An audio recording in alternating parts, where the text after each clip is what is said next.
pada akhirnya kan kalau dapat junior berkualitas akhirnya seperti Windy, Rahmat, sekarang ada Rizky. Meskipun dia usia junior bisa ngelawan senior. Memori paling spesial sama Eko. Oke. Tahu nggak apa kok? Apa itu Pak? Saya Meninggal jadi nggak lanjut. Innalillahi wa inna ilaihi raji'un. Jadi bisnisnya gimana? Hari ini kita banyak sekali mendapatkan pencerahan yang luar biasa dari seorang living legend Eko Yuli, orang terkenal yang kurang terkenal. Tapi ya pertanyaan saya masih belum jawab. Kapan mau berhenti? Pada akhirnya dengan cerita saya tadi, saat ini saya Assalamualaikum warahmatullahi wabarakatuh. Salam sejahtera, salam olahraga. Selamat datang di podcast NOC Indonesia paling keren sedunia. Podium of Champion pakai S. S-nya masih kecil. Kenapa? Karena championnya masih sedikit. Tapi insya Allah nanti akan makin banyak. Amin. Selalu ada yang spesial di setiap episode Podium of Champion. Kali ini saya sangat bangga, sangat bahagia karena ini saudara saya yang datang. Saya mengikuti perjalanan yang luar biasa. Yang menarik ini orang terkenal yang kurang terkenal sebetulnya. Tapi hari ini kita akan bikin semakin terkenal lagi gitu. Karena banyak orang Indonesia yang nggak tahu bahwa di Indonesia ini kita punya kebanggaan yang luar biasa. Ada satu orang Olimpian yang ikut 5 kali Olimpiade berturut-turut dan 4 kali berturut-turut dapat medali. 2 perunggu, 2 perak dari nomor angkat besi. Siapa lagi kalau bukan the one and only Olympian Eko Yuli Irawan.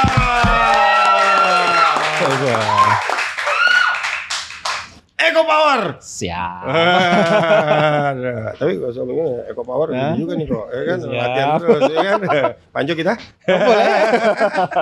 Saya ini sama Mas Eko ini nggak bisa dipisahin karena kita teman sebelah kamar. Betul. Ya, di Rio ya. Iya. Mas Eko apa kabar? Alhamdulillah baik, sehat. Bagaimana sehat-sehat semua keluarga? Alhamdulillah sehat semua Pak. Istri di rumah baik? Baik, sehat dan Keluarga. Masih bugar semua. Masih Bugar harus semua. dong, ya kan orang suaminya kayak begini ya kan. Mas Eko udah punya anak belum ya? Sudah Berapa umurnya? 2 sepasang. Jadi yang anak pertama itu 11 tahun, anak yang kedua baru 6 tahun. Yang pertama 11 tahun, laki perempuan? Perempuan. Perempuan. Sebelah siapa namanya? Namanya Cila, Naisila Salsabila Irawan. Naisila Salsabila Irawan. Yang kedua? Yang kedua Muhammad Azam Al-Hafiz Irawan. Muhammad Azam Azab Al-Hafiz Irawan. Al-Hafiz Irawan. Jadi kira-kira mana di antara dua itu yang bakal jadi lifter? Sementara ini yang pertama lagi coba-coba mulai. Lagi coba-coba mulai. Padahal saya iseng aja nanya. Iya memang. Oh, beneran Karena ya? memang di rumah ini kan saya juga ada didik anak-anak latihan gitu. baru gitu kan. Mungkin lingkungannya pada latihan dia juga kebingungan nggak ada teman kan. Akhirnya ikut-ikutan. Oh di rumah ada Ada latihan? 7 anak saya didik sendiri. Oh ngelatih Ngelatih itu. sendiri. Umur berapa itu? Sekitar 13-14 tahun lah. Di Rumah rumah di Bekasi. Oh di Bekasi? Iya. Oh, oke. Jadi ada 7 anak. Ada 7 anak, Umur? 8 sama anak saya lah gitu. Oh 8 sama Mulai. anaknya Mas Eko. Keren banget.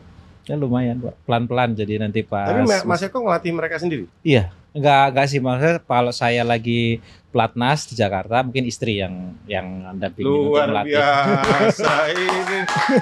Jadi ini, waduh makin bangga saya sama Mas Eko ini. Siap. Bukan cuman the one and only 5-time Olympians, 4-time medals, tapi juga ternyata sudah mulai produksi regenerasi mulai. dari Eko Power. Betul. Nama Eco Power tempatnya Fit apa? Club.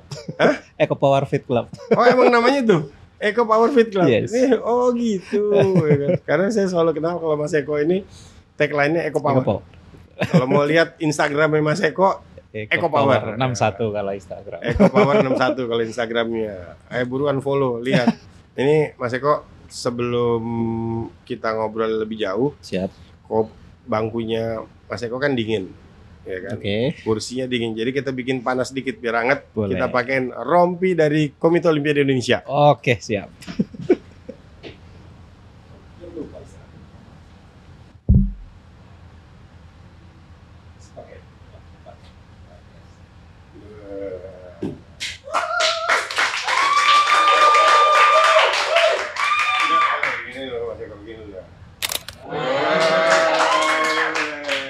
Mas Eko ini emang keren ya kan. Saya nggak tahu kalau ketemu sama Mas Eko ini mau ngomong juga susah. Karena ini living legend. Okay. Mas Eko itu living legend. Jadi kalau ngomongin angkat besi di Indonesia ya Eko Yuli Irawan. Untuk saat ini ya. Apalagi saya. Ya kan? Kita memorinya banyak banget ya. Betul. Jadi saya sama Mas Eko ini tetangga waktu di Rio. Gitu. Jadi waktu di Rio saya chef de mission, betul. Mas Eko itu kamarnya pas di sebelah kamar saya. Jadi kalau malam-malam ya makanannya sering saya curi juga. Gitu. Karena sayanya diet, Pak. Karena Eko harus diet ya kan. Jadi Paris ini akan jadi Olimpiade kelima, Pak. Kelima ya? Kelima kali. Olimpiade kelima dari seorang Eko Yuli Irawan ya. Betul.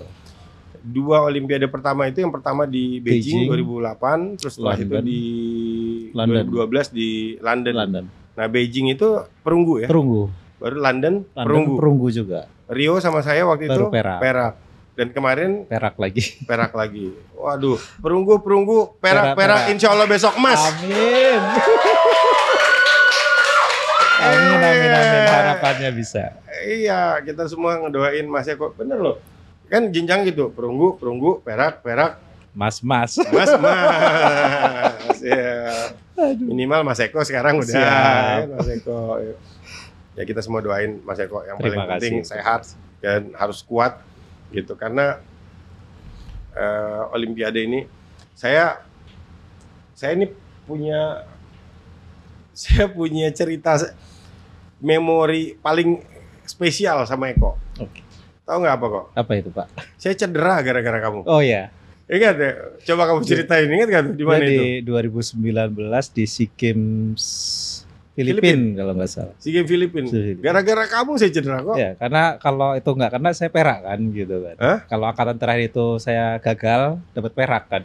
Iya. Nah, ternyata kalau terakhir kena, saking semangatnya waktu loncat salah landing. Jadi betul. Jadi saya menyaksikan langsung, kebetulan duduk saya di depannya Eko, ya kan. Dan waktu itu moment of truth itu karena kalau Eko gagal dapat perak, kalau Eko berhasil dapat emas. Ya. Dan momen itu, detik-detik itu tiba-tiba deng, euforianya tiba-tiba meledak. Kita semuanya lompat, saya salah landing. Akhirnya Mas Eko terpaksa harus ngurutin saya. Diurutin sama Mas Eko gitu, Mas Eko ya. Wah, luar biasa. Tapi sebagai seorang 5 kali Olimpiade, apa arti Olimpiade untuk Mas Eko? Jadi kalau Olimpiade kan memang ini cita-cita saya dari awal. Kalau boleh urutan dari awal ya. Saya awal mulai latihan memang hanya pengen olahraga aja tadinya kan. Setelah masuk pengen apa ya? Pengen menang lomba lah gitu kan. Pengen punya piala gitu. Setelah singkat cerita 10 bulan latihan, saya ikut kejuaraan nasional dapat medali emas. Nah dari situ saya ngerasa kok nggak ada apa-apanya, cuma medali tok gitu Pak. Nah pelatih bilang nanti kalau levelnya di Olimpiade dapat emas tahun 2001 itu ya bonusnya masih 1M ya waktu itu kan. Jadi kamu bisa bantu orang tua kamu, bisa bantu begini. Nah dari situ baru saya tekanin karena itu juara nasional sudah, ya udah. Di olahraga ini saya targetin untuk medali emas Olimpik gitu. Nah jadi benar-benar dari awal itu ya banyak pengorbanan tentunya, perjuangannya tentunya. Akhirnya 2008 pertama kali ikut Olimpiade dan nggak disia-siain. Bisa jadi umur berapa tuh mimpi Olimpiade jadi juara 13 Olimpiade? Tahun. Hah? 12-13 tahun. Mimpi jadi juara Olimpiade umur 12 tahun. Karena emang pengen bantu keluarga waktu itu. Karena motivasinya memang, untuk bantu motivasinya itu. Dan di sisi lain kan semakin bertambah usia semakin paham juga Olimpiade ini kan olahraga paling akbar gitu kan di dunia kan. Dan ini kan bisa dibilang cita-cita semua atlet yang berprestasi gitu, pengen menuju ke sana. Untuk lolos saja susah apalagi medali kan gitu. Tapi ya saya agak kesampingkan tentang bisa ikut atau enggak ya, tapi ya punya targetnya atau punya mimpinya harus medali emas dulu gitu. Jadi udah mimpinya langsung medali emas, bukannya lolos kualifikasi Olimpiade. Karena saya nggak tahu, saya juga nggak tahu ada kualifikasinya dulu gitu loh. Oh gitu. Pokoknya taunya saya harus juara dulu gitu kan. Dan pertama kali 2006 masuk pelatnas itu kan di PB itu kan selalu ada kayak buku-buku dari internasional federasi itu. Ya. Jadi peringkat dunia siapa-siapa, prestasinya berapa. Saya compare prestasi saya saat ini masuk berapa besar dunia ya gitu loh. Kalau mau juara masuk 3 besar harus berapa kayak gitu. Nah ini situ kan ada, walaupun itu hasil-hasil event yang sebelumnya, tahun sebelumnya gitu kan, itu bisa jadi patokan buat kita. Nah akhirnya pertama kali masuk saya masih di peringkat 8, 2006. 1 tahun kemudian udah di peringkat 3. Makanya untuk di Olimpiade Beijing masih bersyukur gitu, langsung dapat medali gitu. Nah jadi motivasi saya dulu target emas, kalaupun meleset ada perak, meleset lagi masih ada perunggu gitu loh Pak. Ini saya terus terang baru pertama kali dengar dari berapa kali orang yang saya ngobrol sama saya. Jadi biasanya tuh yang pertama dikejar adalah lolos kualifikasi. Ya. Kalau ini memang targetnya memang udah emas. Pengennya Olimpik aja gitu. Pengennya emas gitu. Iya. Ini cita-cita harus dibagiin sama masyarakat Indonesia, iya. Terutama masyarakat olahraga Indonesia. Jadi kalau ikut Olimpiade harus punya cita-cita paling tinggi yaitu dapat emas. Dan tapi dalam proses dapat kualifikasi itu, Mas Eko akhirnya kan mengikuti.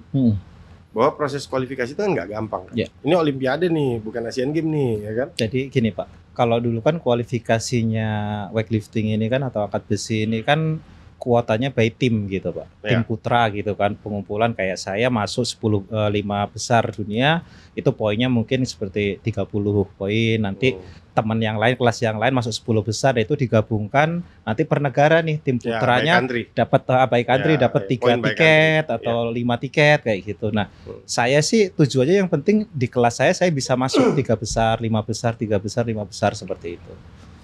Dan dulu ada temen kan satu letnya sama Triatno tuh, sama-sama masuk 10 besar terus. Jadi dari kami berdua aja poinnya sudah besar gitu. Waktu itu siapa aja? Mas Eko, Triatno? Saya sih satu kampung sama Triatno, benar-benar satu didikan lah, satu daerah juga, satu akademi juga bisa dibilang. Jadi dari beberapa 10 atlet tinggal kami berdua nih. Ada 3 sih, ada 2008 waktu Edi Kurniawan juga masuk. Jadi tiga atlet ini benar-benar dari satu tempat latihan nih lolos semua untuk ke sana gitu. Nah, jadi dari kami semua ini ikut kualifikasi, terus poinnya terkumpul, dapatlah 5 atlet putra biasanya. Nah, itu baru untuk yang tanding di Olimpiknya diseleksi lagi gitu. Jadi bukan kayak sekarang kan kita yang menentukan, kita masuk 10 besar, kita yang berangkat dan nggak bisa diganti lagi gitu kan. Nah, kalau dulu masih bisa diganti-ganti. Karena kuotanya by country. Iya betul. Kuotanya by country. Kalau sekarang udah by name, entry by name. Betul. Jadi ya. Tapi yang kenalin Mas Eko sama angkat besi itu siapa? Justru saya cuma diajak teman-teman main aja Pak. Maksudnya? Untuk lihat gitu. Jadi memang bukan keluarga olahragawan dan masyarakat sih juga awam dengan angkat besi juga. Lah kan Triatno angkat besi juga. Itu pun sama kayak kita juga, nggak tahu gitu loh. Mungkin beda RT aja sih kami. Saya sama Triatno gitu loh. Jadi ceritanya gimana maksudnya? Gini. Jadi saya ini kan ya anak-anak normal lah ya, saya punya tugasnya kita kan gembala kambing nih gitu kan. Nah, teman-teman ini gembala kambing. Iya. Wah, saya baru tahu. Jadi Eko Yuli dulu gembala kambing. Panjang. Iya.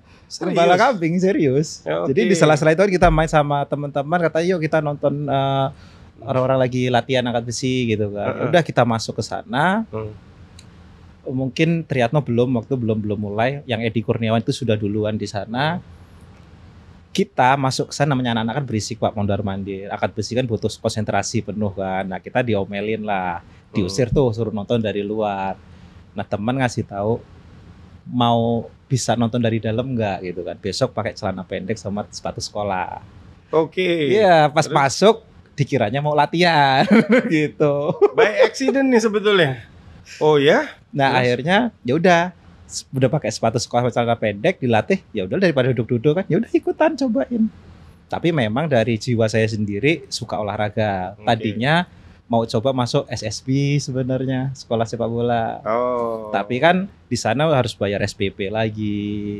Belum peralatan sepatu dan sebagainya, bayar SPP sekolah aja orang tua udah kewalahan gitu kan, apalagi ditambah itu lagi. Nah, pas masuk ke angkat besi ini malah nggak ada pendaftaran, nggak ada pungut biaya, kita rutin 1 bulan latihan, tiba-tiba bulan berikutnya setiap minggu dikasih uang jajan 3.000 gitu. Setiap latihan? Setiap minggu.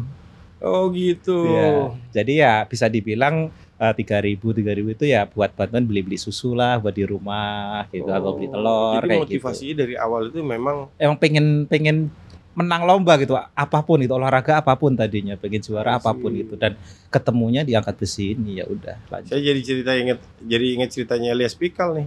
Elias Pikal Ya dulu mungkin gitu tuh. seperti itu juga Jadi dia mungkin. tinju dulu untuk dapat apa untuk cari uang gitu kan. Iya. Jadi ternyata Mas Eko juga waktu itu angkat besi untuk cari uang. Ah, By accident. Iya, ya bisa dibilang seperti itu ya. Makanya kadang kalau ditanya kenapa kok bisa apa kepingin jadi angkat besi awalnya, ya takdir udah gitu aja Pak. Karena memang nggak tahu gitu. Kita Takdir, bukan ya. dari keluarga yang mungkin kalau ke anak saya sekarang karena orang tuanya angkat besi Ya, bisa menurun angkat gitu besi, kan. ya. Dulu nggak ada yang tahu angkat besi juga. Tapi orang tua gimana orang tua? Awalnya nggak boleh gitu. Awalnya nggak boleh. Karena saya kan kayak teman main, kita coba-coba masuk latihan. Karena saya punya tanggung jawab mengembala kambing orang itu gitu kan. Nah, takutnya Oh. dibawa Umur 12 tahun, tanggung jawab ngembala kambing Iya. orang, akhirnya kejebak. ya, Masuk. nah sama orang tua takutnya kalau disambil latihan kambingnya nggak diurusin. Itu kan tanggung jawab sama orang juga kan gitu.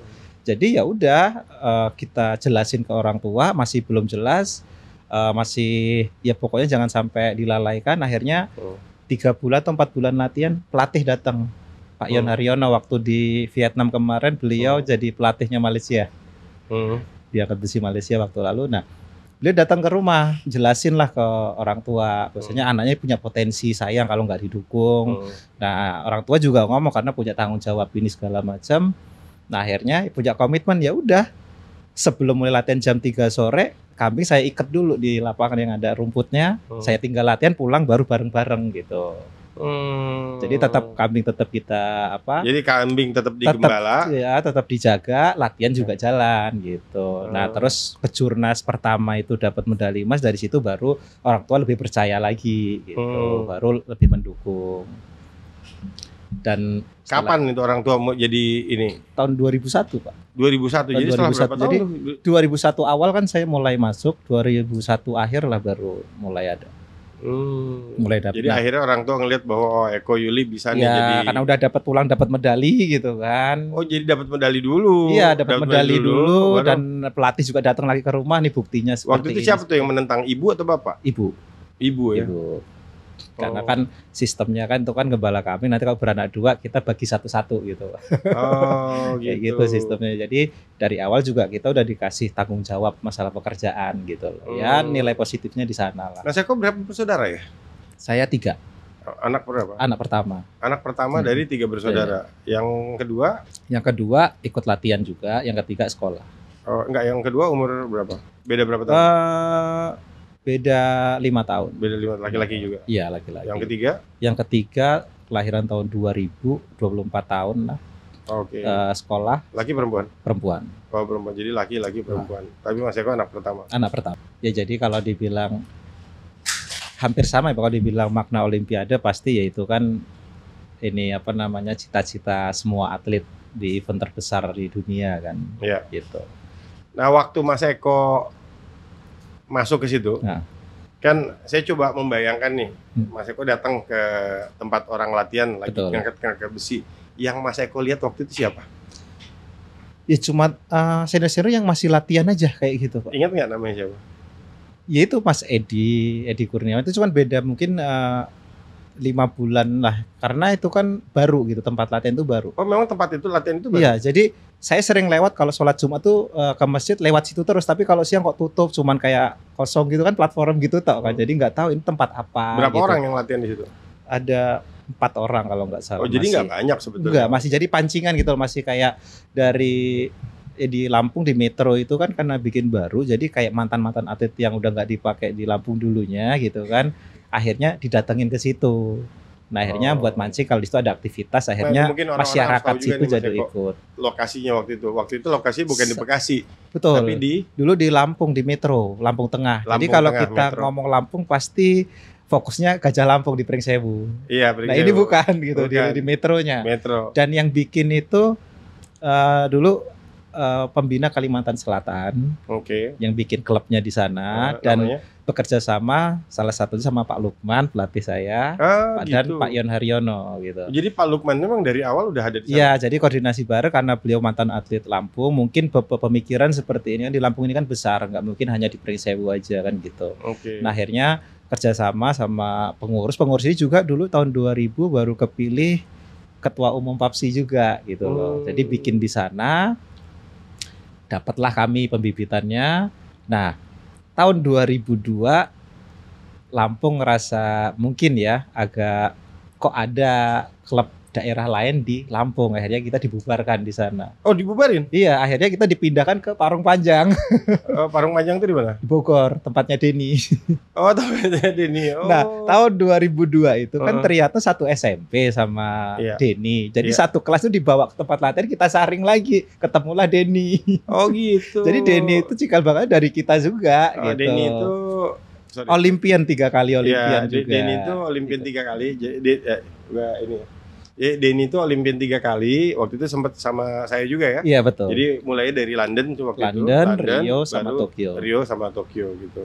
Iya, jadi 3 kali. Tapi Denny masih angkat besi sekarang. Kayaknya pelatih ya. Pelatih ya sekarang, lebih ke pelatih gitu. Sama kayak Tri ya. Nah jadi tahun 2002 itu kita masih kelas 6 SD lah, baru mau lulus ke SD. Mau nggak mau harus merantau kan Pak.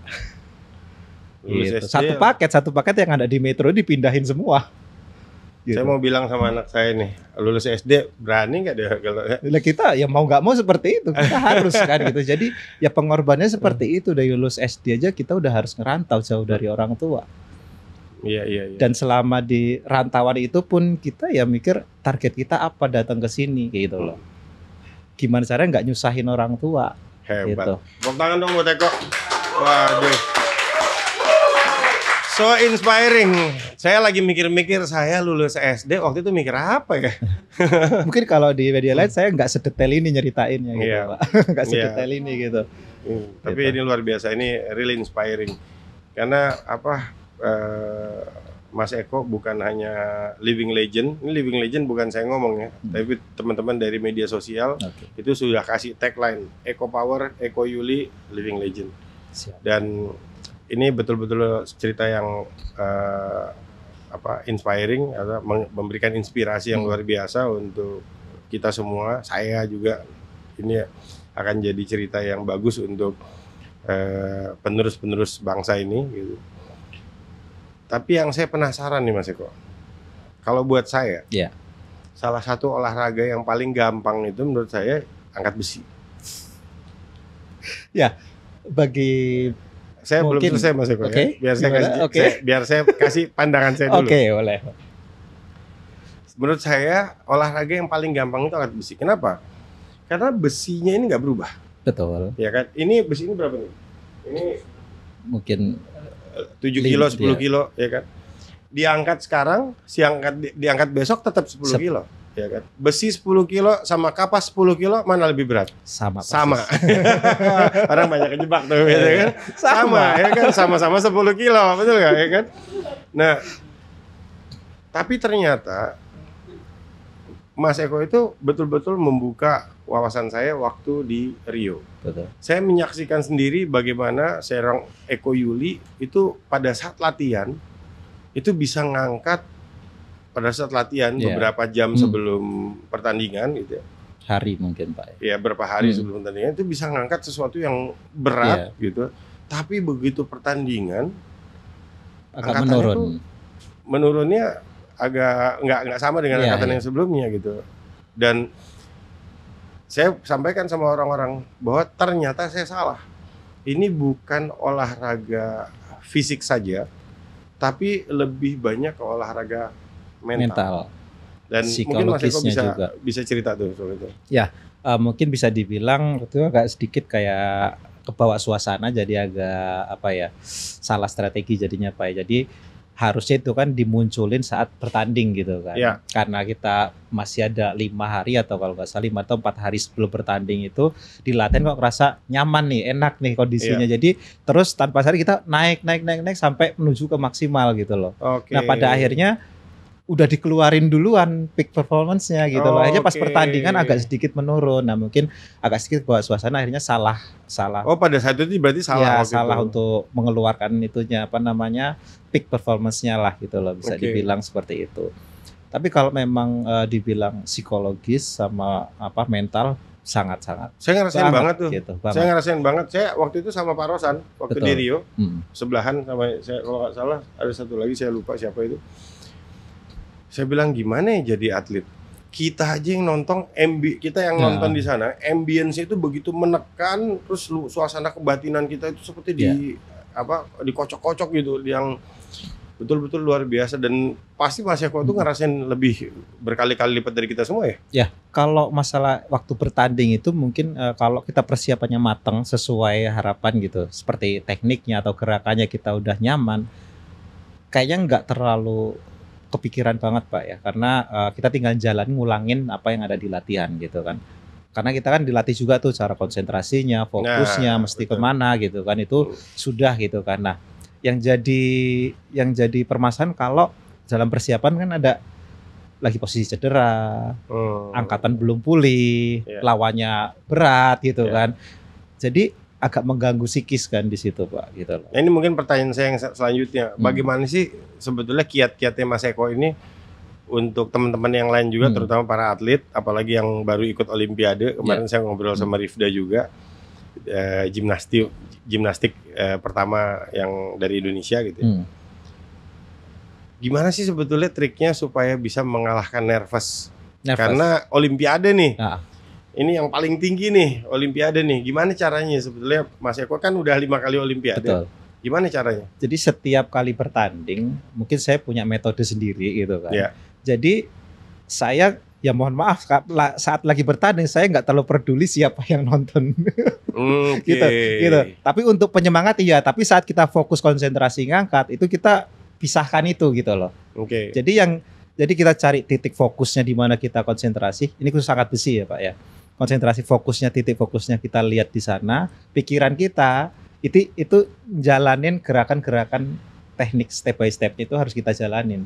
Jadi betul-betul waktu itu Iya. Eko Yuli itu jadi hilang, semuanya hilang, tinggal Iya. Eko sendiri Saat satu badan. posisi konsentrasi ngangkat itu udah ini kita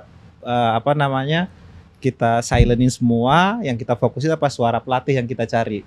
Instruksinya seperti apa gitu loh. Sambil kita di pikiran kita gerakannya yang benar seperti apa. Jadi gerakan ini mungkin kita yang kendaliin gitu Pak, bukan yang nggak sengaja tiba-tiba ngangkat kok kena akhirnya berdiri gitu doang. Nah itu saya paling nggak bisa yang seperti itu. Bener-bener yang disengaja, yang diarahkan gitu loh gerakannya. Jadi itu masih ada hubungan antara atlet dan pelatih, itu masih terjadi di situ? Masih, karena kan pelatih yang ngelihat saat kita pemanasan di belakang kekurangannya di sini. Kan setiap ngangkat ada aja kesalahan sedikit atau tidak, nggak semua kita ngangkat tuh perfect semua kan, nggak. Kadang ada kesalahan kecil harus segera dikasih tahu Recover, gitu. recover. Minimal pelatih ngasih, bukan kita salah tapi ngasih apa ya, Clue. mengingatkan ini harus seperti ini gitu loh. Nah, seandainya suara pelatih itu nggak kedengaran, minimal kita udah simpen kan. Cluenya apa aja nih yang mesti dipikirin, yang mesti disiapin gitu. Terhadap itu kan terhadap penonton sama terhadap diri sendiri. Kalau terhadap lawan seperti apa? Lawan menurut saya sih Pak ya. Ya. Jadi kalau sama lawan nggak usah dipikirin dulu, karena Ya. lawan terbesar kan diri kita sendiri ya. Nah, Gitu kan. Jadi berjuang aja lawan terbesar adalah diri sendiri kita sebenarnya gitu loh. Hmm. Percuma kalau kitanya egonya pengen tinggi ya kan, pengen tinggi tapi kalau kita nggak bisa lihat kondisi kita sendiri kan. Ya. Jadi kalau memang semampunya kita deh dimaksimalkan gitu kan. Kalau memang nggak usah pikir ekspektasi saya harus medali ini. Kayak saya kan akhirnya kan di toko kayak pinginnya kan emas gitu kan. Kok Iya. masih belum, akhirnya terasa seperti gagal kan gitu. Nah, sebenarnya kita ya semaksimal mungkin peluang apa yang bisa kita ambil gitu loh. Bagi teman-teman kan sekedar lolos aja susah kan gitu Pak ya. Berarti bisa masuk 10 besar aja udah luar biasa, udah sejarah bagi olahraganya masing-masing yang seperti itu kan. Itu dulu aja. Tapi kalau bisa tembus dari itu sangat luar biasa lagi kan gitu. Tapi gagal dapat emas juga dapat perak Mas Eko. Iya, makanya kan target saya harus emas kan. Emasnya Iya, meleset betul. masih ada perak. Harus ada Jadi kalau perak, cuman betul. kalau dari awal target cuman lolos, kalau gagal lolosnya hilang gitu. Hilang, bener. Itu berarti Gitu. itu poin yang harus diambil, Iya. bahwa kalau udah ikut Olimpiade targetnya harus dapat emas. Betul. Saya soalnya sering banget ditanya sama orang, ada atlet yang berangkat semua nih, target emasnya berapa? Saya bilang ya semua lah gitu kan, karena semua atlet Iya, yang berangkat pasti pasti kepengen cita-citanya dapat emas kan. Yang nggak lolos aja pengen lolos gitu kan, apalagi yang lolos pasti pengen medali, apalagi yang udah medali gitu kan. Betul. Nah jadi gini, kebanyakan Pak, mungkin sharing sedikit, kebanyakan kalau kita tanya ke teman-teman atlet mau jadi juara apa, juara Olimpiade, juara dunia, pasti pas melaksanakan tugasnya latihan yang beratnya kalah duluan. Jadi hanya nafsu di mulut aja tapi nggak membuktikan. Apa tuh kalahnya kenapa? Gini Pak, kadang mereka saat ini mungkin orang lihat Eko, Ya. ya kan. Sekarang gampang ya kayaknya lolos Olimpiade sampai medali Olimpiade, tapi perjuangan dari awalnya kan nggak ada yang tahu. Iya betul. Nah, Saya nggak tahu juga Mas Eko iya, dulu makanya gembala kambing. ya nggak tahu. sekarang kan enaknya kan, enak ya dapat medali yang seperti itu orang-orang yang ini kan. Nah, semua punya cita-cita bisa, tapi memperjuangkan itu jadi kenyataan itu yang susah Pak. Konsistensinya Iya. gimana? Ya sekarang gini, dia pengen, saya pengen juara dunia, pengen juara ini. Giliran kepentok sama target yang tinggi, dia nggak bisa masuk, udahlah Porda aja deh. Kebanyakan begitu, udahlah Porda aja deh. Kepentok gitu, maksudnya kepentok dalam arti targetnya kayak nggak bisa naik lagi gitu loh. Dengan latihan yang berat, yang apa, mereka kalah di situ. Akhirnya udahlah Pon aja nggak apa-apa lah. Udahlah SEA Games aja nggak apa-apa lah gitu loh. Masih berat lagi, Porda aja deh nggak apa-apa lah gitu loh. Jadi kayak gitu. Jadi misi awalnya kalau ditanya saya pengen juara dunia, tapi menjalani program kayak juara dunia itu nggak gampang. Iya. Dan jangankan programnya deh, perjuangannya deh, pengorbanannya aja deh. Nah itu. Gitu loh. Saya aja udah jauh dari orang tua. Iya. Saya mungkin nggak punya teman untuk keluar nongkrong segala macam nggak, karena saya mikir jam 9 harus istirahat, besok saya ada latihan ditambah sekolah lagi kan gitu. Jadi saya harus mending istirahat daripada buat nongkrong atau kumpul-kumpul sama teman. Akhirnya saya nggak terlalu banyak teman, tapi ya saya tadi itu tujuan saya ngerantau mau apa gitu loh. Sampai 3 tahun di Parung Panjang, orang tua nelpon pulang deh, belum dapat nggak dapat apa-apa. Tunggu setahun lagi, saya buktiin saya masuk pelatnas. Luar biasa. Gila. Waduh, Mas Eko, ini ceritanya. Serius, karena 3 tahun di Parung Panjang karena masih tahap remaja kan Pak. Jadi orang tua juga sempat nanya, udah pulang aja lah kok gitu. Iya, karena nggak ada hasilnya, bantu orang tua aja deh di rumah gitu kan, atau kerja atau bagaimana. Tunggu setahun lagi deh, saya buktiin saya masuk pelatnas, bisa dibilang ada uang sakunya lumayan besar, bisa buat bantu di rumah. Tahun 2004 saya ditelepon, 2005 akhir saya masuk pelatnas untuk pelatnas Asian Games Doha 2006. Tapi masih pelapis kedua waktu itu. Karena kalau dulu gini nggak ada pelatnas remaja, nggak ada Pak. Ya, nggak ada. Olimpik remaja, Asian Games remaja nggak ada. Nggak ada. Maupun usia remaja mau ikut Asian Games harus ngalahin seniornya. Iya. Dulu nggak ada Youth Olympic, Nggak sekarang ada. ada Youth Olympic. Ya. Kalau ada Youth Olympic mungkin saya udah duluan dulu. Mungkin nggak 5 kali. Iya gitu. Jadi bener-bener saya harus ngalahin yang udah juara SEA Games, bahkan udah Olimpian. Harus saya kalahin untuk saya bisa sekedar ikut SEA Games. Gitu. Jadi saya udah ke distrik, saya harus mengalahkan dulu. Jadi kalau sekarang kan sedikit banyaknya agak sedikit manja Pak ya. Karena ada pelatnas tingkat remajanya. Nanti kalau dia masih kalah, masih panjang persiapannya yang kayak gitu. Masih harus jadi jangka kalau panjang. zaman dulu itu lebih Meskipun kita remaja gitu. Pak, meskipun kita remaja kita harus kalahin senior dulu untuk bisa tembus ke Asian Games dan SEA Games. Sistemnya dulu seleknas. Nggak peduli usia gitu loh. Pada akhirnya kan kalau dapat junior berkualitas, akhirnya seperti Windy, Rahmat, sekarang ada Rizky. Meskipun dia usia junior bisa ngelawan senior, bisa ngalahin senior. Kita butuh remaja yang bisa bisa seperti itu, bukan hanya sekedar ngisi tempat yang remaja-remaja aja yang harus jangka panjang. Itu ntar dulu. Ya kan ini saya terus terang nih, saya ngelihat Mas Eko ini kan sangat level confidence-nya sangat tinggi ya gitu. Ya karena ya saya tingkat remaja pun harus ngalahin senior. Kalau nggak ngalahin senior saya nggak bisa ikut SEA Games. Saya nggak bisa ikut Asian Games. Saya pelapis kedua di akhir 2000 atau awal 2006. Waktu pemilihan tim inti Asian Games itu kan senior semua. Bisa saya kalahin langsung. Jadi dikasih kesempatan 1 tahun untuk saya bisa ngalahin lapis satunya. Tapi waktu Mas Eko ngelihat mereka Mas Eko tahu Mas Eko bisa ngalahin mereka atau enggak? Saya nggak tahu tentang itu. Yang penting saya kejar terus targetnya. Pada akhirnya mereka yang ketakutan sendiri kan, ngerasa dikejar. Gitu. Mereka ketakutan sama Mas Eko yang apa? Ya notabene dia udah medali emas SEA Games, namanya Jadi Setiadi dulu, atlet Pringsewu, atlet Lampung tahun 2001, 2003 mereka udah SEA Games duluan, 2004 ikut Olimpiade. Dan saya masih anak-anak gitu kan. Pertandingan pertama sama beliau saya masih kalah. Pertandingan seleksi kedua untuk tim inti Asian Games-nya saya bisa menang dari dia, langsung berangkat Asian Games meskipun masih peringkat ke-6 apa ke-5 gitu saya. Ke-6 Asian Games Doha. Saya bingung nih Mas Eko. Kok Mas Eko ini bisa so highly motivated tuh, motivasi yang sangat tinggi itu gimana Ya caranya? itu yang saya nggak tahu Pak, itu cuma muncul di diri saya sendiri, saya nyoba seperti itu. Iya, tapi apa kira-kira apa triggernya? Mungkin kan saya mau coba cari tahu nih apa sih Sekarang triggernya. gini Pak ya, kalau saya bilang hanya semangat latihan ulet mungkin semua jalanin itu Betul, gitu kan. Ya betul. tanpa sadar saya juga tetap berterima kasih ketemu orang-orang baik gitu loh Pak. Iya, Tangan-tangan yang benar lah yang bimbing saya sampai ke Olimpik oke. gitu loh. Jadi Contohnya? contohnya saya selama merantau di Parung Panjang, saya kan udah kayak diasramain gitu loh. Sekolah dibiayain, makan 3 kali sehari, meskipun uang sakunya waktu itu masih 50.000, 70.000 lah gitu kan. Tapi lumayan lah ya 50. 75.000 Pak, 25 itu buat nelpon ke orang tua, 50 dalam 1 bulan loh itu. 50 saya simpan, 2 bulan 100.000 saya kirimin ke ibu saya. Oh, hebat. Jadi saya sekolah itu, bener Pak, ya sekolah itu sangu saya atau jajan saya dari gaji 1 bulan itu kan sisa 25.000. Beli permen aja 1 bungkus, berangkat sekolah jalan kaki 1, istirahat 1, pulang 1, udah itu aja. Oh, hebat ya.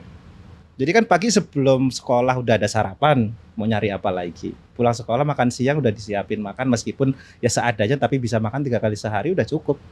Jadi saya nggak mendewakan makanan, oh harus makan ini supaya dapat tenaga seperti ini. Saya nggak pernah seperti itu.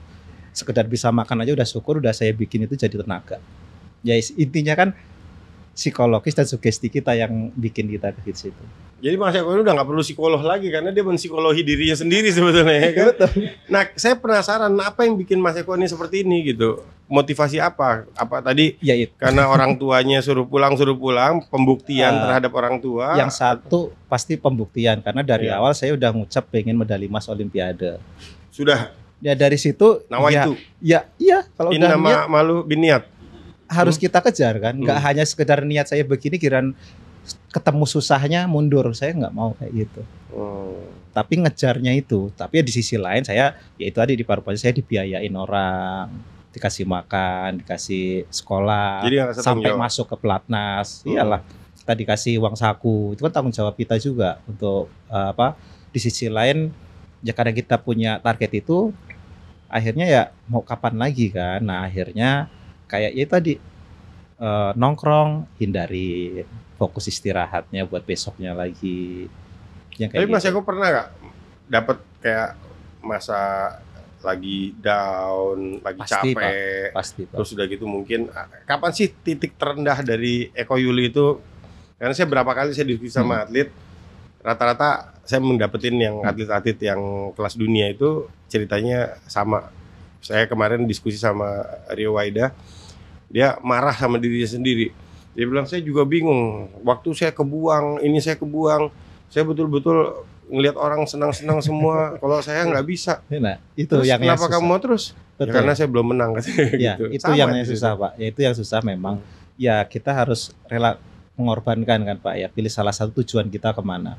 Meskipun down, mungkin saat kita masih remaja sampai awal-awal masuk mungkin nggak terlalu kepikiran untuk itu karena masih pengennya terus. Mungkin selama di pelatnasnya kan saya dari 2006 ya mewakili internasional sampai sekarang gitu kan, bisa dibilang jenuh pasti ada jenuhnya, apalagi kondisi cedera yang nggak pulih. Terus dihadapkan dengan pertandingan lagi gitu, kejuaraan waktu lagi pada gitu. saat jenuh, pada saat lagi down, apa segala macam itu apa yang mengembalikan semangat Eko Power itu? Kalau dulu waktu ngejar prestasinya, ngejar targetnya dulu di awal, ya kita balik lagi pemulihan pasti. Soalnya kan kalau dulu kan namanya nggak tahu visio segala macam ya pijet aja Pak kan. Iya betul. Kadang kita bawa main bola malah sembuh. Itu main bola. Jadi kadang gini Pak, cedera di olahraga kadang sembuhnya di situ juga. Terkadang ya kalau dulu pikiran dulu gitu. Ini pikiran dulu. Pikiran dulu. Belum tentu benar kan? Ya kalau sekarang kan ada Banyak fisio salahnya lebih malah. baik kan gitu kan. Jadi kita cedera hamstring. Padahal buat narik aja sakit gitu kan. Buat jalan kadang sakit. Bawa lari pulang main bola besoknya sembuh. Ya itu nggak tahu ya gitu. Iya. Mungkin kebetulan aja kali ya gitu Kita kan. nggak tahu itu. Kayak Itu gitu. agak klinik tuh sebetulnya. kan? Nah, terus karena kita punya target, jenuh pasti ada, apalagi cedera yang nggak kunjung sembuh gitu kan. Ya optimis saja dengan kadang kan pakai latihan-latihan yang penguatan, meskipun ala kadarnya lah dulu, ya alhamdulillah bisa dilewatin. Terus mungkin seperti kayak di London saya 2 bulan apa 3 bulan mau ke Olimpiade itu tulang kering saya retak. Oh, 2 bulan sebelum ke London, tulang keringnya retak. Betul. Tulang kering retak dan saya dihadapkan dengan pertandingan Olimpik lagi yang sebelumnya saya medali perunggu Oke. gitu kan. Ya mau nggak mau saya harus nenangin diri dong. Hmm. Cari cara gimana supaya nggak tambah parah tapi kita tetap bisa latihan, komunikasi dengan pelatih gitu kan. Nah, akhirnya ya komunikasi dikurangin latihan yang bikin tambah parah, dilatih badan yang lain yang nggak sakit. Cuman untungnya di angkatan snatch saya nggak berpengaruh kakinya. Nah, posisi latihan yang jerk yang ada gentakannya, nah itu agak masalah gitu. Terasa ya. Agak terasa. Nah, jadi ya di latihan akhirnya kita cuman latihan tarikan-tarikan dulu. Nah, akhirnya pemulihan di pertandingan di kejuaraan Olimpik ya besok bertanding nih Pak, mungkin ya kita cuma berserah aja sih Pak malamnya. Dah saya pasrahkan malam ini, sakit segala macam saya pasrahkan untuk malam ini, besok saya pikir untuk jadi orang yang baru, semangat yang baru, tenaga yang baru lagi, kondisi yang baru lagi. Itu aja Pak. Dan besoknya pede aja, udah ngangkat-ngangkat aja, apapun yang terjadi biarin. Dan apa yang terjadi? Medali perunggu masih. Wah. Jadi ternyata waktu Eko di London itu dapat perunggu itu dalam kondisi kaki retak. Tulang kering retak. Luar biasa. Dan pulang dari situ dokter ortopedi bilang ini nggak bisa buat ngangkat lagi karena tinggal mungkin hitungan 1 senti lagi patah. Ya saya ingat cerita itu. Ya. Patah karena untungnya kan retaknya dia garis aja Pak, enggak yang pecah rambut gitu, bukan yang garis gitu aja. Saya ingat cerita Eko Yuli ini, saya baru ingat ceritanya. Waktu saya jadi chef de mission di Olimpiade Rio, sebelum berangkat itu kita sebetulnya sempat ketemu karena kita pakai sport science untuk mengukur cederanya Eko Yuli terhadap angkatan. Ingat nggak? Jadi waktu itu ada aplikasi, kita lihat bentuk angkatannya Eko kelihatan, terus kita lihat ada cederanya. Waktu itu kaki sebelah kiri ya? Ke kanan kalau kanan, kalau yang 2012 karena kanan. Yang Rio kayaknya itu lutut saya. Ini sebelum Rio, ini sebelum berangkat nih. Iya. Sebelum berangkat. Jadi persiapan awal tahun itu kena cedera lutut, justru malah selama kita training camp di Cape Town itu penanganannya benar. Nah, dari situ jadi 3 minggu di Cape Town, 2 minggu itu pembenahan ini sembuh. Cuma tenaganya kumpul, tekniknya enggak gitu loh. Jadi agak jadi sebetulnya ceritanya lain lagi ya. Sebelum London itu kanan, sebelum Rio kiri di lutut. Manusia apa jadi, kamu ini kok sebetulnya? Bisa dibilang ya nggak tahu Pak ya, setiap Olimpik persiapan pasti ada aja. Iya. 2008 itu saya persiapan hamstring. Saya juga masih Dia 2008 itu pun hamstring. 2008 hamstring. Kan bulan Julinya kan kalau nggak salah PON dulu. PON itu saya masih dibebet Pak. Bawa pahanya. Ini Eko Yuli 2008 hamstring, 2012 tulang retak. Terus 2016 lutut. Jadi saya juga nggak tahu kenapa setiap Olimpiade ada aja halangannya gitu loh. Ya saya ambil positifnya aja lah, semakin banyak, semakin besar halangannya, rintangannya, hasilnya semakin manis sih menurut saya. Jadi semakin positif besar, aja begitu. Semakin besar halangannya. Iya. Jadi kalau hasilnya lebih baik, lebih bagus, kayaknya kan tantangannya, ujiannya itu kan pasti berat Pak biasanya Iya, betul. gitu loh. Jadi Betul. saya ambil positifnya ke sana aja. Kalau bisa ngelewatin itu, insya Allah hasilnya bagus. Ini kita mau masuk agak topik agak seru Panas. nih. Topik panas. Banyak dikat ya. Tapi ini gini, kita diskusi ini kan untuk membuka wawasan. Jadi kita mau supaya orang-orang bisa melihat lebih jauh tentang seorang Eko Yuli, seorang dunia, seorang olimpian, cara hidup, cara pandang, dan juga dinamika yang terjadi. Dan saya ingat salah satu dinamika itu, ya saya baru tahu dari cerita ini bahwa sebetulnya Eko sama Coach Lukman itu dari awal emang dari sudah awal sama-sama. 2008 Olimpik kan udah didampingin sama Pak Lukman. Oke. 2008, 2012. Dan itu hampir nggak berangkat waktu itu ya? Siapa tuh? Hampir nggak berangkat ke Olimpiade Tokyo ya? Tokyo ya, karena itu tadi kan ada apa? Ada dinamika. COVID itu tuh. Oh, dinamika itu kan ya itu kan karena ya saya minta Pak Lukman, di sana beda lagi gitu kan. Jadi gimana tuh Mas Eko? Itu Coach Lukman jadi dipakai sama Thailand gitu, perasaan Mas Eko gimana tuh? Ya kalau saya sih nggak masalah ya, selagi beliau punya prestasi tentang melatih dan dihargain, kenapa tidak gitu loh. Nah kalau saya sendiri ya masih mendukung lah ya gitu. Oke. Tapi komunikasi sama Coach Lukman masih? Memang nggak seinten kayak dulu, tapi masih ada. Oke. Tapi sekarang Mas Eko sendiri dilatih sama siapa? Saya dilatih Pak Erwin Abdullah di Jakarta. Oh, Pak Erwin Bapaknya Abdullah, Rahmat. Bapaknya Rahmat. Ya, jadi satu pelatih kami. Oke, gitu. I see. Terus kalau apa? Nah ini pertanyaan yang paling saya sering tanyakan kepada semua yang Siap. duduk di tempat Mas Eko. Selama 1 minggu, Mas Eko ngapain aja? Hari Senin, Hari pagi Senin sampai sore. pasti latihan. Senin, Selasa, Rabu itu pasti latihan. Kayak gimana tuh latihannya? Latihan hari Senin Bangun tidur jam pagi berapa? sore. Bangun tidur pasti pagi, ya harusnya sih stretching, senam segala macam, terus sarapan, istirahat lagi, persiapan jam 9 kita latihan. Oke. Sampai jam 11.30 lah kita latihan. Selesai ya beberes, makan siang, istirahat lagi, sore jam 4 mulai lagi sampai jam 6. Gitu. Itu hari Senin. Hari Selasa biasanya sore aja, itu jam 4 sore latihan. Pagi paling sekedar fitness saja, yang jam 9-nya diganti fitness. Hari Rabu sama kayak hari Senin, pagi, sore, hari Kamis libur.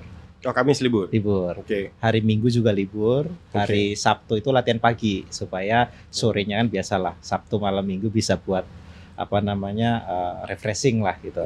Kalau Kamis sama Minggu kalau libur biasanya ngapain? Ya sama keluarga, Oh, sama sama keluarga. istri, anak. Ya paling gantian, paling istri minta temenin ke mall lah, kemana gitu. Oh, itu kan waktu udah kawin. Nah, waktu sebelum kawin Di kalau kamar.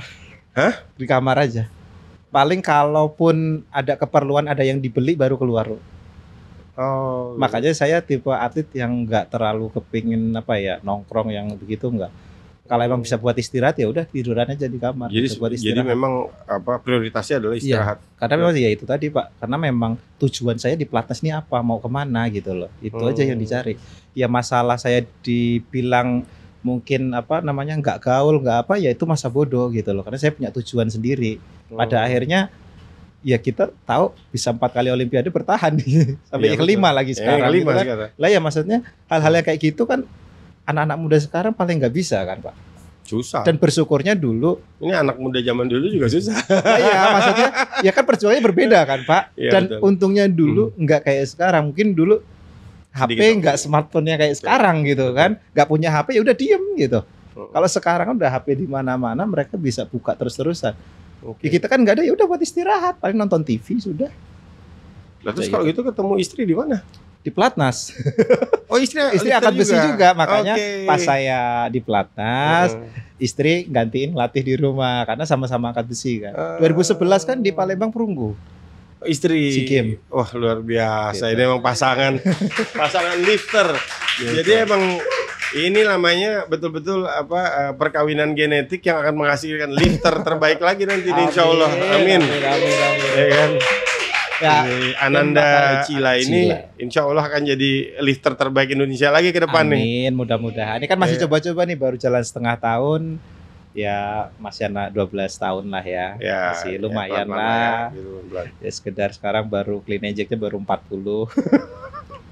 Baru 40 40 kilo. clean and jerk ya. Baru 6 bulan. Coba kasih lihat mukanya Tibas. Tibas bisa nggak Clean and Jerk 40 ngelawan anak umur Ya, 12 12 tahun tahun. juga ya, berat badannya masih 40 juga. Bas, gimana Bas? Hah? Ya itu masih teknik-teknik yang masih kayak anak baru lah Pak, belum yang luas yang kayak kita belum. Itu udah bisa segitu udah bagus lah menurut saya. Waktu Mas Eko udah menang-menang itu orang tua ngomong apa? Ya awalnya pasti ya kayak nangis, senang, bangga segala macam. Semakin kesini udah terbiasa kali Pak ya, biasa aja. Enggak, gitu. saya Ya, kalau pasti yang terbiasa udah pasti kan. Saya mau tahu yang pertamanya itu waktu pertama kali Mas Eko qualified to Olympic. Kalau Olimpik mungkin orang tua nggak terlalu paham tentang itu. Yang pertama kali menghasilkan saat itu kan ada SEA Games kalau nggak salah, SEA Games 2007. Oh, sebelum Olimpiade 2008. Itu pertama kali multi event yang saya bisa dapat medali kan, dapat bonusnya kan lumayan tuh 200 juta kalau dulu kan. Nah, dari situ pas pulang dari Jakarta kan pulang ke Lampung tuh, lagi pulang jemput di bandara ya nangis orang itu Pak. Karena bonusnya benar-benar buat bangun rumah dari yang nggak punya apa-apa. Jadi awalnya gini Pak, kejuaraan dunia junior tahun 2007 bulan 5 kalau nggak salah. Nah bulan Oktober kan nggak salah Hari Sumpah Pemuda. Dapat apresiasi dari Menpora waktu itu. Dapatlah biaya 25 juta kalau nggak salah. Nah itu pas kita dapat, nggak sengaja orang tua jalan-jalan sore ada yang mau jual tanah segitu juga. Langsung saya kirim buat beli tanah langsung. 25 juta itu? Iya. Dari uang dari negara itu? Iya langsung. Oh, gitu. Jadi negara apa ya itu sangat dari berarti yang loh buat apa atlet. ya itu kan mungkin seharusnya kan nggak ada bonus seperti itu kan, mungkin karena ini kayak hadiah Hari Sumpah Pemuda kita dapat penghargaan, dapat itu juga gitu karena juara dunia junior itu. Nah jadi tanah itu bisa kebeli ya dari kita nggak punya apa-apa Pak. Tanah itu kan numpang dulunya, makanya saya ngerantau itu pikiran saya kalau tanah itu mau dipakai orang tua saya mau pindah kemana. Gitu loh. Nah jadi saya harus buru-buru kejar gitu loh. Kayaknya dapat itu pas nggak sengaja ada kata ini mau dijual harga sekian, ya udah langsung kirim jadi beli. Nah hasil SEA Games itulah buat bangun. Nah di situ nangis-nangis orang tua gitu loh hasilnya bisa kayak gitu. Mas Eko juga nangis lah. Ya pastilah Pak ya nangis seneng lah intinya kan kalau kita nyenengin orang tua kan udah cukup gitu. Waktu itu bapak atau ibu? Bapak Ya. Bapak yang udah. Itu bapak kerja apa waktu itu? Kan becak, narik becak, maksudnya pengaya ini becak di lampu di metro di sama metro. Antar jemput anak sekolah lah kayak gitulah dulu. Antar jemput anak sekolah pakai becak. Pakai becak. Kalau ibu dagang sayuran di rumah gitu, kios kayak gitu, sayur mentah. Oh jual sayur mentah. Iya sayuran yang di mentah metro. gitu kayak Di metro lagi. Oh luar biasa. Gitu Pak, kalau dibilang rumah mungkin kalau hujan angin kita khawatir rubuh itu Pak rumah gitu. Jadi makanya gimana caranya lah buru-buru gitu loh. Nah akhirnya ya salah satunya yang bikin saya punya tekad ambisi yang banget ya ke situ, bikin bantu orang tua seperti itu. Jadi itu motivasi terbesarnya itu sebetulnya. Dan saya pun butuh memberikan yang terbaik untuk orang tua, melihat orang tua yang kerja luar biasa, narik beca, terus udah gitu jual sayur, terus Mas Eko. Apalagi saya anak pertama juga kan, belum adik-adiknya yang masih sekolah gitu kan. Nah jadi ya dari situ saya aja sampai masuk ke pelatnas saya butuh 5 tahun, jadi nggak ada yang instan gitu loh Pak. Kalau sekarang Bapak? Kalau Bapak sekarang ada di rumah ya sekarang dagangnya di pasar. Oh dagangnya di pasar? Di pasar, jadi ada kios sendiri, jadi kayak ya membawa dagangan lagi gitu yang di sini mungkin lebih murah belinya buat dijual di pasar yang agak langka barangnya di sana gitu. Jadi sekarang udah punya toko lah, udah punya kios. Ada kiosnya. Bapak gitu. itu. Bapak sama ibu. Oh bapak sama ibu, jadi udah nggak narik beca lagi. Bapak berhenti narik beca kapan? Bapak berhenti narik beca kapan? 2008 terus ke tani, akhirnya ke sawah. Oh. Nah, Olimpiade itu dapat medali itu beli sawah lah sedikit-sedikit gitu. Oh, jadi waktu Olimpiade Beijing 2008 itu dapat hadiah waktu itu berapa dapat hadiah? Kalau nggak salah 300 dulu. Dapat 300 perunggunya kan dapat perunggu dapat 300 juta. Dapat 300 juta? Iya 300 apa 200 lupa. 200 juta atau 300 juta dibeliin sawah. Beliin sawah. Habis itu orang tua langsung bertani. Iya, langsung bertani. Kalau dulu kan sawah itu kan bagi hasil kan, sawah orang kita yang nanemin, hasilnya bagi dua yang kayak gitu kan. Kalau ini sekarang udah sawah sendiri. Udah sawah sendiri tadinya. Luar biasa. Wah, keren. Setelah nikah ya udah pasrahin ke orang tua, kita ngumpulin dari awal lagi. Oh iya Gitu. dong. Ya ini sekarang udah start untuk Iya, start family. dari Tapi orang tua awal. udah Udah ada. udah safe lah, udah aman lah ya gitu ya. Gitu. Dan sekarang apa adik-adiknya Mas Eko gimana? Adek ada yang lanjutin di sana latihan juga ya sedikit ya, kita kayak di rumah sana kalau masih ada yang latihan ya adik ikut ngelatih. Oh gitu. di Lampung masih ngelatih juga? Ya di rumah di garasi mobil aja bikin satu platform kayak gitu. Jadi kalau ada anak kecil yang pengen latihan ya dilatih sekalian. Jadi kayak Eko Power Clubnya tuh cabang sana lah. Eko Power Club. Iya cabang sana Jadi- nggak apa-apa. Nanti kan kalau pas bertanding kan tinggal ke Jakarta bareng-bareng gitu. Luar biasa Mas Eko. Jadi apa Mas Eko ini bukan cuman lahir sebagai juara tapi juga melahirkan Eko-Eko Juara. yang lain gitu Pengennya ya. gitu, mudah-mudahan.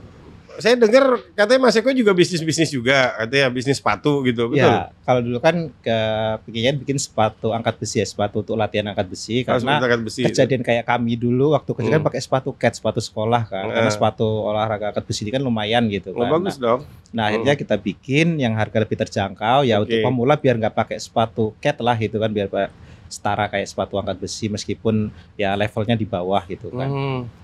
Nah, baru setahun berjalan pembuatan pertama lah itu udah ada 50 piece lah Oh, kalau nggak bagus dong. salah Bagus. sudah ini, dan nggak lama kemudian yang buat ini kan kakak iparnya istri gitu Oke. kan, karena benar-benar kalau saudara sendiri kan benar-benar kualitasnya dijaga gitu loh, Iya, daripada betul. dipasrahkan Tanggung ke jawabnya orang lah ya gitu gitu ya, kan. betul. Nah itu udah sukses yang pertama, tinggal kita patenin, Hmm. nggak lama dapat kabar beliau meninggal gitu, jadi meninggal jadi nggak lanjut. Innalillahi wa inna ilaihi raji'un.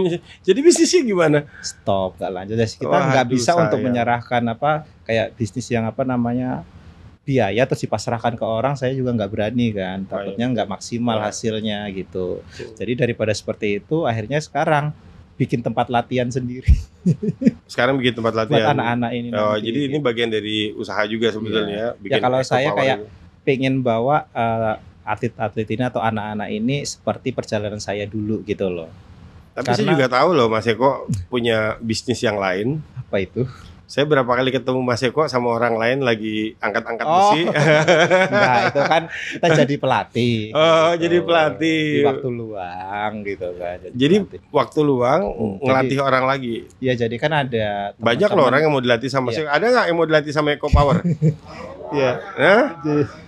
Jadi Iya, karena saya berapa kali ketemu jadi sama beruntung Pak. Jadi ada olahraga CrossFit kan sekarang kan. Iya. Nah mereka sekarang banyak kepingin belajar untuk weightlifting gitu kan, angkat besi yang gerakannya yang bener lah gitu loh, karena di CrossFit sendiri terkadang gerakannya kan asal, nah mereka nggak mau cedera gitu, jadi belajar langsung sama atletnya lah gitu loh. Jadi bukan cuma contoh- atlet nih, jagoan bukan- paling jago di iya, Indonesia maksudnya nih. buat saya aja kan akhirnya kan atlet angkat besi ini jadi bisa berkembang gitu loh. Kalau dulu kan terpentok jadi pelatih di daerah tersebut, sedangkan rata-rata pelatih di daerah pasti turun menurun kan Pak, nggak bisa orang lain masuk kan gitu. Iya.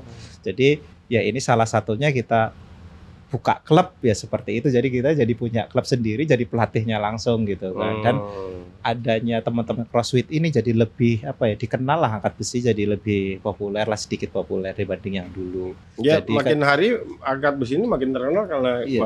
Mas Eko karena betul-betul ikon dan gimmick dari angkat besi itu ada di Mas Eko gitu. Iya. Saya kira ini yang yang akan lebih memperkaya wawasan orang Indonesia tentang angkat besi, mudah-mudahan. dan Mas Eko juga nggak berhenti di situ, terus melakukan regenerasi, menciptakan atlet-atlet. Orang-orang tuh banyak banget yang lihat Mas Eko, aduh kok bisa gitu ya. Bisa Pak, gampang Pak, gini ya. Kalau di Gampang Pak katanya. Aduh, gampang Pak. gini, enggak maksudnya Hmm. kalau mau terjun ke cabang olahraga menurut saya gitu ya, lebih enak ke yang terukur kan Pak. Ya betul. Jadi untuk jadi patokannya lebih dapat gitu loh. Oh, harus umpama sprinter harus berapa detik sih supaya bisa masuk sekian, peringkat sekian. Udah ada ancer-ancernya gitu Pak. Tinggal kita mampu nggak ngejar itu. Kalau permainan sebagainya kita udah bagus, belum tentu yang lain kan gitu. Nah, jadi udah punya alarm sendiri lah, kalau mau juara ini harus sekian gitu. Udah ada patokannya, tinggal kita mampu nggak ngejar itu gitu loh. Oke, Kalau dari diterukur awal- lebih dari awal gampangnya udah tahu gitu. ya. Dari awal udah tahu target-target yang mau capai itu Iya, apa kayak aja? saya pertama masuk pelatnas kan gitu. Kita lihat angkatan saya masih 120 dan 150. Dan di sini masih di peringkat berapa? Ternyata masih peringkat 5. Oh, kalau mau medali perunggu harus apa? Oh, harus 125, 155. Ya udah kita kejar itu dulu sebelum kejuaraan tiba gitu. Kejuaraan datang, kita angkat segitu, ada medali gitu loh. Jadi udah ada ancar-ancarnya lah, lebih enaknya kan di situ. Hari ini kita banyak sekali mendapatkan pencerahan yang luar biasa dari seorang living legend, Eko Yuli, orang terkenal yang kurang terkenal, tapi semakin hari akan membuka wawasan kita. Saya minta maaf ya Mas Eko ya. Saya udah beberapa kali saya bilang orang terkenal yang belum terkenal, karena orang kalau nyebut Olimpian itu akan banyak nama-nama besar yang seperti Taufik Hidayat, Susi Susanti, ya kan, ada Gracia Poli, banyak orang-orang betul-betul yang para Olimpian yang hebat-hebat gitu kan. Semuanya hebat, semuanya inspiring gitu. Tapi kadang-kadang nggak kesebut tuh Eko Yuli gitu kan. Apa-apa. Lah bukan, ini bukan masalah. Saya tahu Mas Eko sih nggak peduli sama itu gitu. Cuman melalui forum ini, melalui diskusi ini saya ingin mengajak kita semua. Sampai kita melihat bahwa ada sisi lain dari seorang Olimpian, dan Indonesia itu punya harta yang punya modal besar di olahraga yang begitu luar biasa, yang bernama Eko Yuli. 5 kali Olimpiade, 4 kali dapat medali, dan itu hanya satu-satunya dimiliki oleh seorang Eko Yuli. Karena atlet yang lain dalam catatan saya 3 kali, 4 kali. Yang terbanyak ada nggak? Yang paling banyak dapat medali siapa ya? Untuk Indonesia 3 almarhum Lisa Rumbewas. Ya, 3. Lisa Rumbewas ya, 5. Yang lainnya saya kurang tahu. Rest in peace Mbak Lisa Rumbewas yang baru saja meninggal.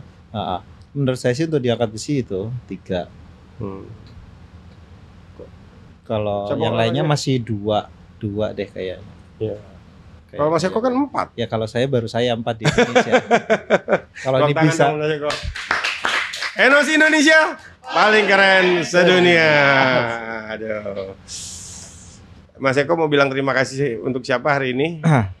Yang pasti banyak terima kasih lah dari cerita tadi, banyak tangan-tangan yang membimbing saya sampai ke level Olimpiade, bahkan sampai bisa bertahan segini. Mungkin memang nggak bisa satu persatu, ya mungkin dari pelatih, pengurus, pembina, dan pesan juga.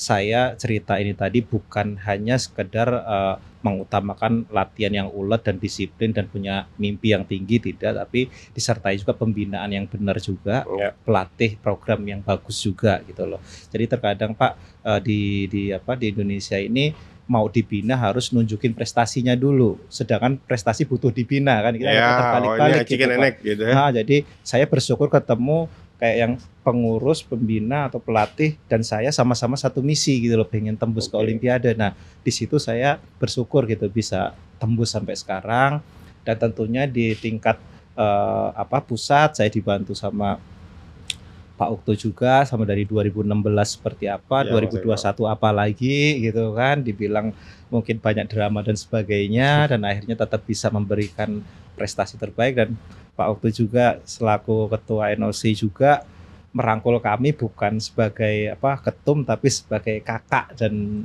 keluarga seperti itu, Pak. Jadi sangat ini ya bagi saya kayak nggak ada gap gitu loh, Pak. Iya dong, nggak ada gap gitu. Jadi saya bersyukur sekali ketemu orang-orang baik gitu loh selama ini, dan itu buat saya bisa belajar juga gitu. Itu sih, dan terima kasih juga pada negara juga yang sudah membina dari 2018 ke sini 2016 ke sini sudah semakin baik, dan mudah-mudahan terus diperbaiki karena atlet pun selalu dievaluasi, dan begitupun semuanya harus dievaluasi dan dikembangkan lagi lah. Mudah-mudahan bisa dapat prestasi lebih baik ke depan. Sama-sama Mas Eko, kita semua bangga sama Mas Eko karena Mas Eko ini harta yang dimiliki oleh Indonesia, modal besar dalam menginspirasi para atlet ofisial, semua regenerasi, semua cabang olahraga, bukan dari angkat besi aja. Tapi kalau mau lihat Olimpian sejati, itu ada buat saya ada di Eko Yuli Irawan. Terima kasih, Pak. Nah, sekarang pertanyaan pamungkas. Oke. kapan mau berhenti? Pertanyaannya gitu ya, kapan mau berhenti? Loh, udah 5 kali loh ini. Iya, jangan kapan mau berhenti. Masih lanjut enggak gitu kan enak Pak gitu. Aduh.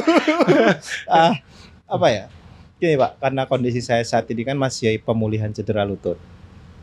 Yang pasti saya akan maksimalkan di Olimpiade ini dulu.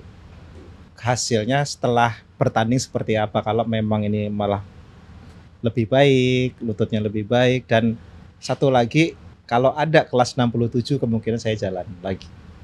Kalau ada kelas 67? Ya, sekarang kan main di 61. Ya, mungkin untuk dietnya mungkin sudah nggak terlalu, mungkin harus agak naik dan otomatis targetnya lebih tinggi. Tapi kita lihat dulu gitu loh. Dalam 2 tahun setelah Olimpiade untuk mencoba di kelas 67 dengan konsisten seperti apa gitu. Kalau memang lututnya oke, kita lanjut. Kalau memang bermasalah ya mungkin saya ngelatih gitu. Oke. Gitu. Jadi lihat kondisi setelah Olimpiade nanti. Ya, pertanyaan saya masih belum dijawab. Kapan mau berhenti? Pada akhirnya dengan cerita saya tadi, saat ini saya tetap masih berlatih dulu gitu kan. Supaya apa? Kapanpun negara butuh saya siap untuk tanding. Waduh. Jadi bukan faktor usia yang menentukan saya harus pensiun atau bagaimana. Selagi saya dibutuhkan negara, saya datang. Selagi Mas Eko Yuli dibutuhkan sama negara, dia akan selalu hadir untuk membela merah putih. Jadi kalau ada event-event akad besi segala macam, saya siap turun. Kalau dikasih informasi dan dikasih kepercayaan, saya akan persiapkan dengan baik. Bukan hanya di obrolan hari ini. Saya begitu ketemu sama Mas Eko, setiap kata-katanya, dan ini berapa kali saya ketemu sama orang, termasuk sama Pak Joko Pramono, orang tua kita dari angkat besi. Karena angkat besi ini nggak bisa dilepaskan dari Pak Joko Pramono. Betul. Itu orang tua yang senior gitu, yang betul-betul menjadi guru kita semua. Dan dia bilang sama saya gini, Eko itu sangat dewasa dan sekarang semakin bijaksana. Amin. Gitu, karena kata-katanya Eko kepada adik-adik lifter ya itu juga katanya sering komunikasi gitu ya, di tempat latihan, di tempat pelatnas gitu.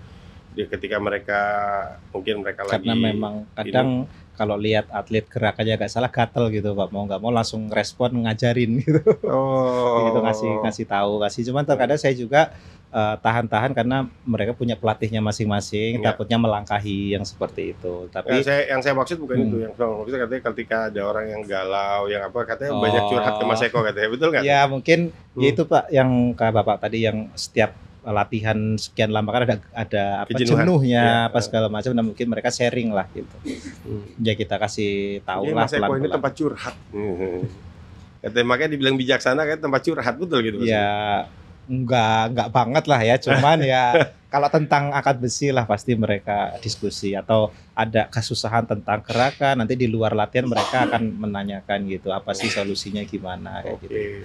Begitupun Windy pun masih nanya-nanya juga kalau Windy Cantika ya. Betul. Jadi mereka juga enggak terus tentang Olimpik, dia juga enggak butuh, tapi tetap bertanya terus. Ya, saya senang gitu loh, mereka masih care, masih butuh untuk berkembang lagi gitu. Ya mereka kan semua look up ya, yang pasti saya lihat teman-teman dari Mas Eko, angkatannya Mas Eko yang masih ngangkat siapa? Mungkin tinggal sendirian ya, Pak.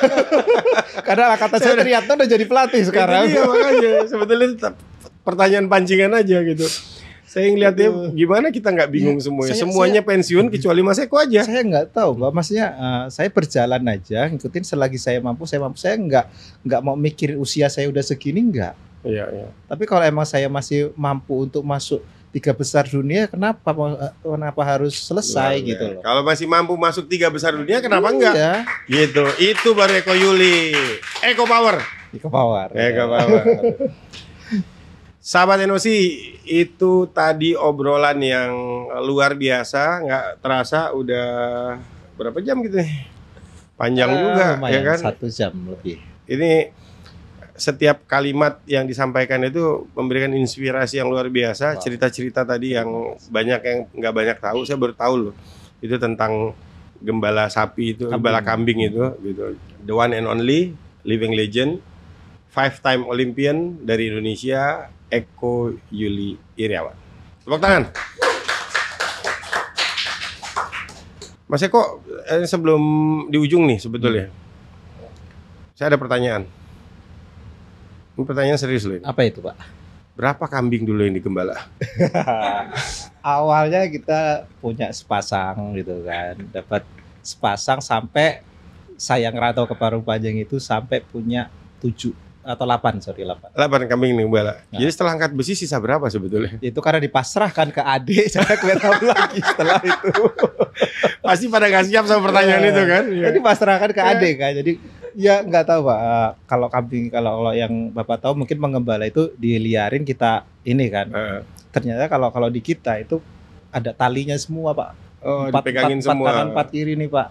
Jadi gitu pegangin semua. Mungkin iya, itu gara-gara itu Eko jadi kuat kan. Saya juga biasa nggak dari tahu. kambing ternyata. Jadi awalnya kan karena kan banyak tanaman orang Iya. gitu-gitu kan. Kalau kita sampai makan tanaman kadang saking galaknya kan pakai golok atau apa di ini gitu loh Pak. Nah, jadi mau nggak mau harus pegang 4 seret bawa pulang gitu. Ya kalau pada ngelawan ya itu yang repot. Itu dia. Jadi ceritanya Eko Power ternyata dapetnya dari nahan tali kambing itu.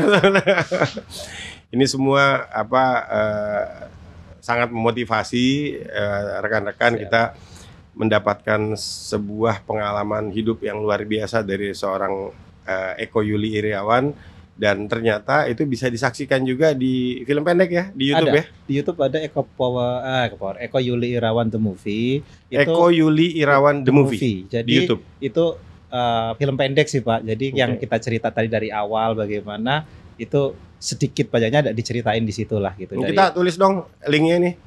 Tulis di sini Nah, linknya ya, tulis di sini ya linknya. Kita tulis itu sih Eko Yuli Irawan the Movie di ada YouTube. sedikit lah kisahnya kayak gitu. Baiklah, itu tadi omongan saya yang sangat luar biasa dengan the one and only living legend, 5-time Olympian. Siapa lagi kalau bukan Eko Yuli Iriawan, lifter kebanggaan Indonesia. Terima kasih banyak. Terima kasih banyak Mas Eko sudah mau hadir di sini. Sukses persiapannya untuk Olimpiade Paris 2024. Sampai ketemu di sana. Siap. Kita akan lebih sering ketemu karena insya Allah seperti biasa setiap Mas Eko angkat, saya akan ada di depan Mas Eko Siap. untuk menyaksikan keberhasilan Mas Eko mengangkat setiap angkatan yang Mas Eko laksanakan. Terima kasih. Demikian, sampai ketemu lagi di Podium of Champion berikutnya. Podcast NOC Indonesia paling keren sedunia. Salam olahraga, jaya.